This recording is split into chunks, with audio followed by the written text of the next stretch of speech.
కేంద్రంలో మళ్లీ అధికారం ఇస్తే రాజ్యాంగాన్ని మార్చేస్తామని బహిరంగ ప్రకటన చేసిన బీజేపీని రాష్ట్రంలో బీజేపీకి మద్దతిస్తున్న పార్టీలకు దళితుల మద్దతు ఉండదని విశాఖ దళిత సంఘాల ఐక్యవేదిక కన్వీనర్ డాక్టర్ బూసి వెంకట్రావు అన్నారు.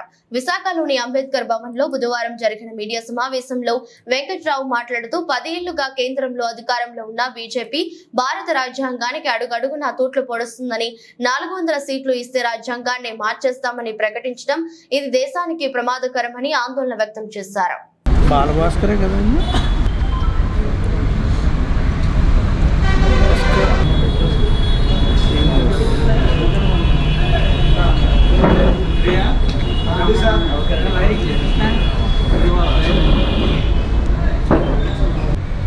బీజేపీని ఓడించండి అని పొడిగా చెబుతున్నారు.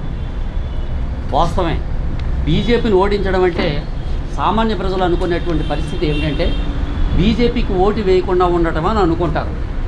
కానీ బీజేపీకి ఓటు వేయకుండా ఉన్నంత మాత్రాన్నే బీజేపీ ఓడిపోదు.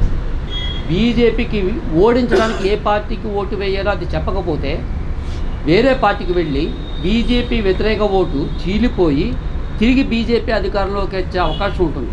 అందుకని విధ్వంసం ఐక్యవేదిక మా కన్వీనర్ చెప్పినట్టుగా ఇండియా కూటమిలో ఉన్నటువంటి ప్రజాస్వామిక లౌకిక శక్తులకు ఆ పార్టీలకు మాత్రమే ఓట్లు వేసి బీజేపీని ఓడించాలనేటువంటి తీర్మానం చేస్తున్నాం. ఈ పత్రికాముఖంగా ఈ విషయాన్ని ప్రజలందరికీ చేరవేస్తున్నాం. ఈ దేశంలో రాజ్యాంగం ఉంటేనే మనకి ఈ మాత్రం హక్కులు ఉన్నాయి. మీరందరూ మా వాయిస్ని తీసుకోవడానికి ఒక ప్రెస్ అండ్ మీడియాగా వచ్చున్నారు. రేపు ఈ రాజ్యాంగాన్ని రద్దు చేస్తే ప్రెస్కు కూడా మోదీ మీడియా ఉంటుంది తప్ప ప్రజాస్వామిక మీడియా కానీ ప్రజలు కానీ చిన్న పత్రికా రంగం కానీ మిగిలే అవకాశం ఉండదు.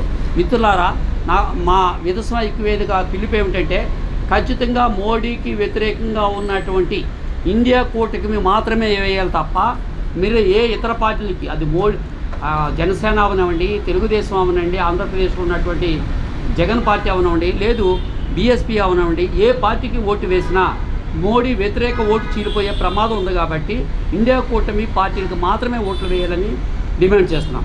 ఈ 5 ఏళ్ల కాలంలో మేము చేసినటువంటి ఈ కార్యకలాపాలు ఏమి చూపిస్తున్నాయంటే రాష్ట్రంలోనూ కేంద్రంలోనూ మనల్ని పరిపాలిస్తున్నటువంటి పాలకులు ప్రజా కంటక పాలకులుగా మారారు. వీళ్ళని ఖచ్చితంగా గద్దె దింపాల్సినటువంటి అవసరం ఉందని చెప్పి ప్రజలను చైతన్యవంతం చేస్తూ వచ్చాం. అయితే ఆ సమయం రానే వచ్చింది. ఇవాళ మనం ఎన్నికల కోడ్లో ఉన్నాం. మే 13వ తేదీన ఈ రాష్ట్రంలో ఉన్నటువంటి ప్రజలు అటు కేంద్రంలో బీజేపీని, రాష్ట్రంలో వైసీపీని ఉంచాలా తుంచాలా అని చెప్పి నిర్ణయాన్ని ప్రకటించబోతూ ఉన్నారు. ఈ నేపథ్యంలో విధ్వంసం ఐక్యవేదిక తన రాజకీయ పందాన్ని మీ ద్వారా మా శ్రేణులకి, అలాగే అభ్యుదయవాదులకి, ప్రజాస్వామ్యవాదులకి చేరవేయాలని చెప్పి మిమ్మల్ని మేము పిలిచాం. ఇవాళ కేంద్రాన్ని పరిపాలించినటువంటి భారతీయ జనతా పార్టీ, రాష్ట్రాన్ని పరిపాలించినటువంటి జగన్ పార్టీ, ఈ ఇద్దరు కూడా ఒకే దారిలో వెళ్తూ ఉన్నారు. కేంద్రంలో ఉన్నటువంటి ప్రభుత్వం నిస్సిగ్గుగా, భయం లేకుండా ఒక భయంకరమైనటువంటి ప్రకటన చేసింది. మాకు 400 సీట్లు ఇవ్వండి, ఈ రాజ్యాంగాన్ని మార్చేస్తామన్నారు. ఇవన్నీ గతం వరకు రహస్యంగా ఉండేవి. ఆర్ఎస్ఎస్ వాళ్ళు తన రహస్య ఎజెండాలో భాగంగా ఉండేది. కానీ ఈవేళ అనంతకుమార్ హెడ్గే అనేటువంటి ఎంపీ ఈ ప్రకటన చేశాడు. ఆయన ఒక్కడే చేశాడని మేము అనట్లా, ఇది ఖచ్చితంగా బీజేపీ చేసిన ప్రకటన. ఇప్పటికే రాజ్యాంగానికి అనేక తూట్లు పడిచారు, మత సామరస్యాన్ని లేకుండా చేశారు. ఈ దేశంలో క్రిస్టియన్, ముస్లిం, దళితులు, ఆదివాసీలకి బతకడానికి చోటు లేకుండా మన కళ్ళ ముందు కనిపిస్తామని ఇంకా మణిపూర్లో మారణ హోమం, అనేక చట్టాల్లో మార్పులు, తద్వారా ఈ దేశం మూలవాసులైనటువంటి దళితులు, ఆదివాసీలు, ముస్లింలు, క్రైస్తవులు సెకండరీ సిటిజన్గా మారిపోయి ఉంటే నువ్వు హిందువుగా ఉండు, లేకపోతే దేశం విడిచి వెళ్ళిపో అనేటువంటి అల్లరి మూకలు పేటరేగిపోయేటువంటి పరిస్థితి నెలకొంది. ఇక రాజ్యాంగం మార్చేస్తే ఈ దేశం ఏమవుతుందో ఇది కేవలం దళితులకి మిగిలిన వారికి నష్టమే కాదు, ప్రజాస్వామ్యానికి గొడ్డలు పెట్టు.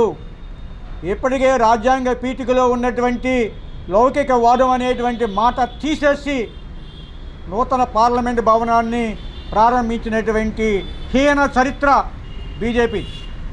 ఇటువంటి బీజేపీని, ప్రజాస్వామ్యానికి కంటకంగా మారినటువంటి బీజేపీని